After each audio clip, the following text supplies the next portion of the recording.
নামাজ নাই, রোজা নাই, ইবাদত বন্দিগি নাই, রবের নাম নাই, এভাবে ভাই মুসলমানের জিন্দিগি চলতে পারে না।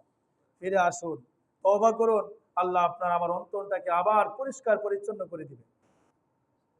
এটা ভয়ঙ্কর একদল লোক আছে, একটা ভয়ঙ্কর হাদিস শুনিয়ে শেষ করে দিব। পৃথিবীতে একদল লোক আছে, খুব ভয়ঙ্কর ভয়ঙ্কর দল তারা। রাসূল সাল্লাল্লাহু আলাইহি সাল্লাম একদিন সাহাবীদেরকে বললেন, লা আ'লামান্না আকওয়ামান মিন উম্মতি ইয়াওমাল কিয়ামাতি বিহাসানাতি আমসালি জিবালি তিহামাতা বাইদা।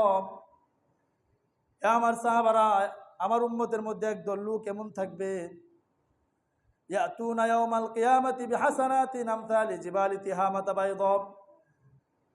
তিহামা নামক শুভ্র পাহাড় পরিমাণ সওয়াব নিয়ে তারা আসবে। ফায়াজআলুহাল্লাহু আযজা ওয়া জাল্লা হাবা'আম মানসুরা। কিন্তু রব্বুল আলামিন ওই আমলগুলোকে ধুলানে বিক্ষিপ্ত করে দিবেন, ধুলানে বানিয়ে ফেলবেন, অর্থাৎ নিঃশেষ করে দিবেন। হাসরের ময়দানে তার আমল কোনো কাজে আসবে না। সাওবান রাদিয়াল্লাহু তাআলা আনহু বললেন, ইয়া রাসূলুল্লাহ সিফহুম লানা ওয়া জাল্লিহিম লানা। আপনি তাদের বর্ণনা পরিষ্কারভাবে আমাদের মাঝে উল্লেখ করেন, আরো পরিষ্কারভাবে বুঝিয়ে দেন, যেন আমরা ভুলবশত ওই সমস্ত ব্যক্তিরা যেই অপরাধের কারণে তাদের এই অবস্থা হয়েছে, আমরা যেন সেই অপরাধে লিপ্ত না হয়ে যাই।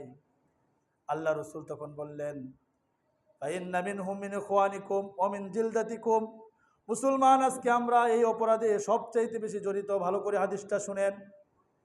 আল্লাহ রাসূল বললেন, তারাও তোমাদের ভাই, তোমাদের সম্প্রদায়ের লোক, তোমাদের গ্রামের মানুষ, তোমাদের মহল্লায় মানুষ। মিন ইখওয়ানিকুম ওয়া মিন জিলদাতিকুম ওয়া ইয়াখুযুনা মিনাল লাইলি কামা তাখুযুন। রাতের বেলায় তোমরা যেমনি ভাবে তাহাজ্জুদ পড়ো, আল্লাহকে ডাকো, ইবাদত বন্দেগী করো, কোরআন তিলাওয়াত করো, তারাও আল্লাহকে ডাকে, কোরআন তিলাওয়াত করে, রাত জেগে ইবাদত বন্দেগী করে। ওয়া ইন্নাহুম মিন ইখওয়ান ওয়ালাকিন্নাহুম আকওয়ামুন ওয়া ইযা খালাউ বিমাহারিমিল্লাহি ইনতাহাকুহা।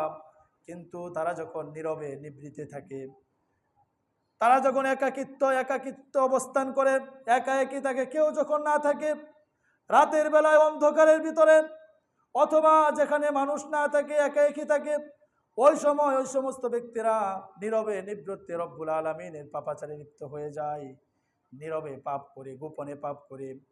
এই জন্যে তারা দুনিয়ার মধ্যে মানুষের সামনে তো ভালো কাজ করত, কিন্তু গোপনে তারা পাপ কাজে লিপ্ত ছিল। এই জন্যে রব্বুল আলামিন তাদের আমলগুলোকে ধুলে এনে বিক্ষিপ্ত করে দিয়েছেন। আউযুবিল্লাহ। সাবধান, গোপন পাপ মানুষকে জাহান্নামে নিক্ষেপ করে, গোপন ইবাদত মানুষকে আল্লাহর ওলিতে পরিণত করে। আজকে আমি 4টা আফসোসের কথা বললাম।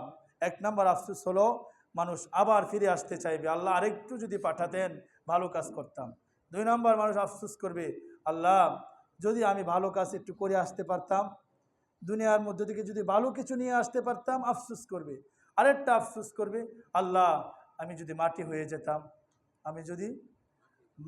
যেতাম, এই আফসোস করবে। আরেকটা আফসোস করবে, আমার যদি এই মৃত্যুটাই শেষ হয়ে যেত, মৃত্যু পর্যন্ত যদি আমার শেষ হয়ে যেত, কিন্তু ওই দিন আর কোনো আফসোস কাজে আসবে না। এই জন্যে ভাই, এই আফসোসগুলো করতে না হয়, যেন এইগুলো হাসরের ময়দানে আফসোসগুলো করতে না হয়, এই জন্য আল্লাহ আগেই জানিয়ে দিয়েছেন যে তোমরা এই সমস্ত আফসোসের সম্মুখীন কখন হবে না, যখন ইল্লা মান তাবা ওয়া আমানা ওয়া আমিলা সালিহা, তওবা করবা, নেক কাজ করবা, ভালো পথে চলবা, তখন রব্বুল আলামিন আমি আল্লাহ ফাউলাইকা ইবাদদিলুল্লাহু সাইয়্যাতিহিম হাসানাত, তোমরা যত পাপ করেছো, যখন তোমরা ভালো পথে ফিরে আসবা, আমি আল্লাহ তোমাদের মন্দ পাপগুলোকে সবের মাধ্যমে পরিণত করে দেব। সুবহানাল্লাহ, পরিবর্তন করে দেব। এই জন্য ফিরে আসুন। ওই দিন যেন আফসোস করতে নাই, কখন মারা যায় বলা যায় না। এই আফসোসের কথাগুলো মাথায় রেখে আল্লাহ তাআলা আমাদেরকে এখনই দুনিয়ার জিন্দেগিতে ফিরে এসে রবকে দুনিয়ার মধ্যে খুশি করে হাসরের ময়দানে যেন ওই দিন হাসি খুশি আল্লাহর সামনে থাকতে পারি, সেই তাওফিক দান করুক বলে আমিন।